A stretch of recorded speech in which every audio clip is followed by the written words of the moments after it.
भीम विवाह की कथा महाभारत में वर्णित एक महत्वपूर्ण प्रसंग है।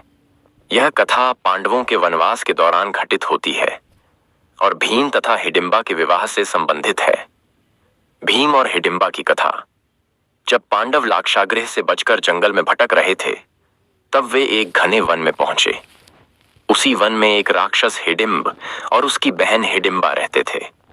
हिडिंब ने हिडिंबा को पांडवों को मारने और खाने का आदेश दिया, लेकिन जब हिडिंबा ने भीम को देखा तो वह उनके पराक्रम और सौंदर्य पर मोहित हो गई।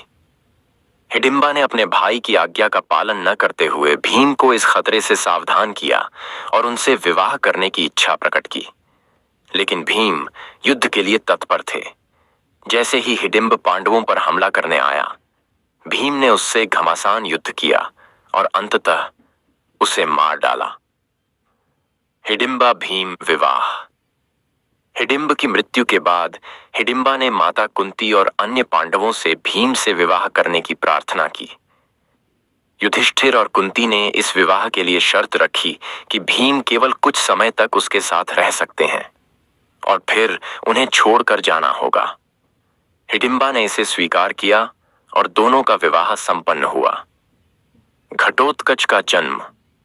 कुछ समय बाद हिडिंबा ने एक शक्तिशाली पुत्र को जन्म दिया, जिसका नाम घटोत्कच रखा गया। वह अपनी माता की तरह मायावी शक्तियों का स्वामी था और भविष्य में महाभारत युद्ध में कर्ण से युद्ध करते हुए वीर गति को प्राप्त हुआ। इस प्रकार भीम और हिडिंबा का विवाह महाभारत की एक अनूठी कथा है, जिसमें प्रेम, पराक्रम और कर्तव्य का समन्वय देखने को मिलता है।